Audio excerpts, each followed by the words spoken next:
because I didn't want to bring dirty clothes home, like the day before the class was over, I went down to the upstairs and washed the clothes. Now, I put 9 pieces of clothes in the washing machine. And it was behind a locked door. I thought I was safe from the monster. You had to have a guest key to get in. There was one little washer and one little dryer. I put my undies in there, I put my sweatpants in there, I put my sweatshirt in there, I put 2 t-shirts and a pair of white jeans and a pair of socks. Somebody tell me what happened to the socks? This was all the way in Los Angeles. So it wasn't even my own personal sock drying monster. It was some other sock monster ate my sock out of the dryer. I just thought I'd have that little detour. The Creator knows you can. Did you hear that? The Creator knows you can and wants you to do or be or have whatever it is. Did y'all notice that my glasses was on the top of my head? I told you when I'm in the zone, something else happens. So y'all got to be, you better let me know. As you can see now, I am now reading without the glasses. Anything can happen in here tonight. Alrighty then. The Creator knows you can and wants you to be, to do, to have whatever it is that you desire. It cannot be too difficult. Hello? It cannot be too difficult. Stop it. Giving yourselves, it's hard. It's hard. It's hard. Some things you like hard, don't you? The Creator knows you can and wants you to do, to be, to have, whatever it is. It cannot be too difficult. It is not beyond your reach. It is connected to your soul. It is connected to your soul. It is connected to your soul. It is connected to your soul. It is connected to your soul, your desire. It is connected to your soul. The book you want to write, it is connected to your soul. The school you want to open, it is connected to your soul. The song you want to write, it is connected to your soul. The lover you want to bring home, it is connected to your soul. The business, it is connected to your soul. The home you want to buy, it is connected to your soul. The service you want to offer, the bakery, the cooking, the whatever, it is connected to your soul. And when you hold yourself back, you hold your soul down. That's where all the power is, in the soul. So trust your urgings. They are the best friends you could ever have. Learn to move beyond what appears to be the essence of what's going on. Learn to move beyond what appears to be the essence of what is going on.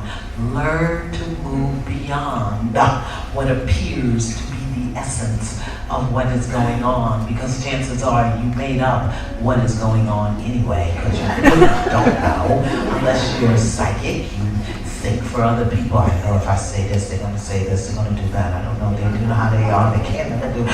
Learn to move beyond the appearance of what looks like is going on in front of you. Don't be fooled by appearances. Do not be fooled by appearances. Trust the urgings of your soul. Does what you want feel good to you? Yes. Does it feel good to you? Who's that sings that song? Is it still good to you? When you think about the dream. Is it still good to you?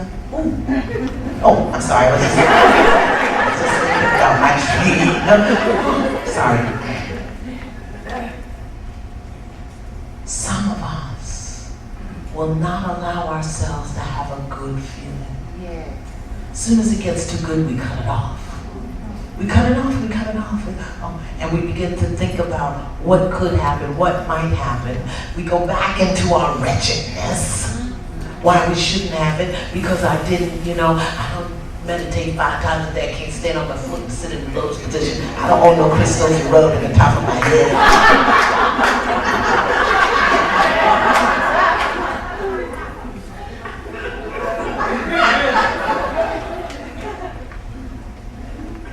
Those are things you made up. MSU, that's a university. University of making stuff up. You make it up.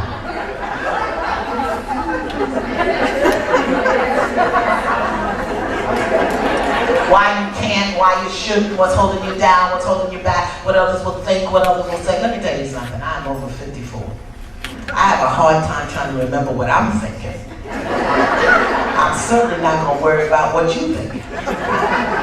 There's enough stuff going on in my own head that I need to keep up with. Think whatever you want to think and try to remember it, because I seem to be having a lot of difficulty doing that these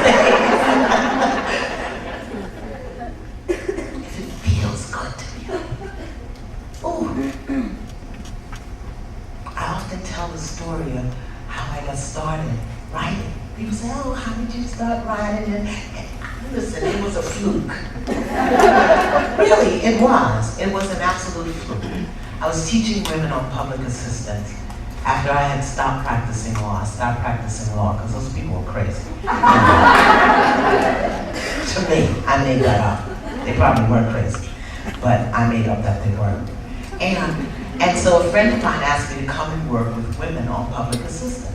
So I went to teach them life skills. Had they seen my checking book, my checking account, they would have run screaming from the room. But since they didn't know, did you recognize that most of the stuff you think about yourself, other people don't have a clue? Do you understand that? And if they don't know what you know, then you're smarter than they are anyway. So why are you projecting it onto them? But anyway, I went to teach women who were on public assistance life skills. And I started making handouts for them. I would do this handout, do that handout, take it, and I do it. Then after about 6 months, I had like a little stack of handouts. And so I used to take them to Kinko's and copy them. And then when I had so many, like maybe 52 or something, I did it on like a double-sided, 8.5 by 11, folded it in half at Kinko's. You can't have a publishing career unless you know where Kinko's is. And now they've combined it with FedEx. This is like the light, okay? Deep light, okay? Just like you. Anyway, so I would go to Kinko's. So sooner or later, I said, oh my God, this is a book. Well, it was a pamphlet, but hey, I can make it a book if I want to. So I put it together, and me and my best girlfriend up at the Kinko's in Detroit, and we stapled it in the side with a real long staple, folded it in half, and put a yellow cover on it, and it was called Tapping the Power with Love. It just kept growing and growing and growing and growing. Then I had 96 pages, then I had 108 pages. That's how I started my publishing career. I never sat down and said I want to be a writer. I was a lawyer, okay? And I was just giving of who I was, of what I knew, of what I had. That's all you're required to do. Give of who you are, of what you know, of what you have in the moment. If it makes you feel good, and it excited me to go and share with those women what little bit I thought I could have, what little bit I thought I knew, what little bit I had been through. It made me excited, and that made them excited. That was over 20 years ago, and many of them still call me today. If it's in your soul and it makes you feel good, is it still good to you when you think about it? Don't cut it off. Allow yourself to have a complete thought. In their book, Ask and It Is Given, Esther and Jerry Hicks, you can be Husifati, but they talk about if you can just hold your desire for 17 seconds. Duh.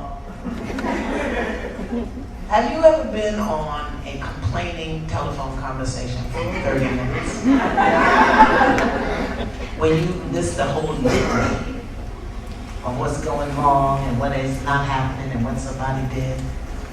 And you look up, it's 30 minutes gone. Who knows what I'm talking about? Imagine 17 seconds of holding your desire in the forefront of your mind will bring it into manifestation. Did you all see Michael Beckwith last night on Larry King? The Secret. Have you seen that yet?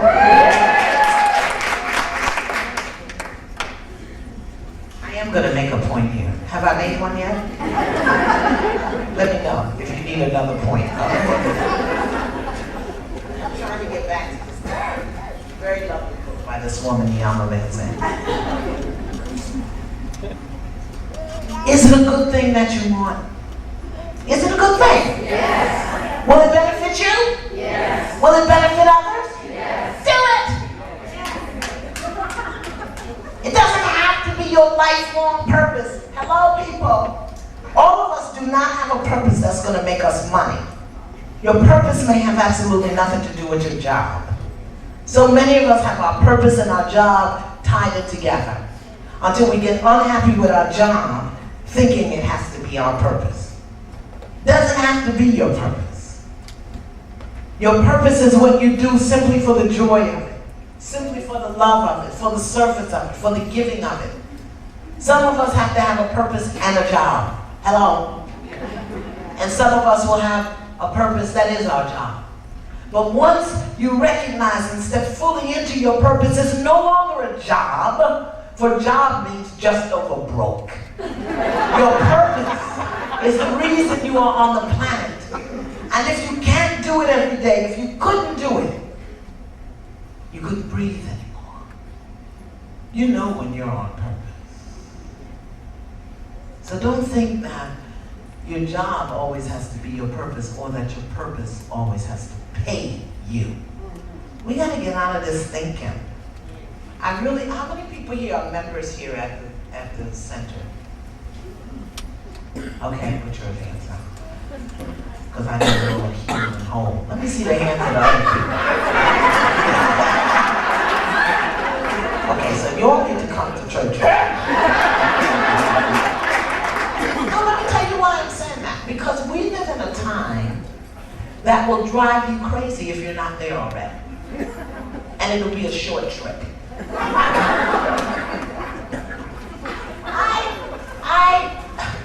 Okay.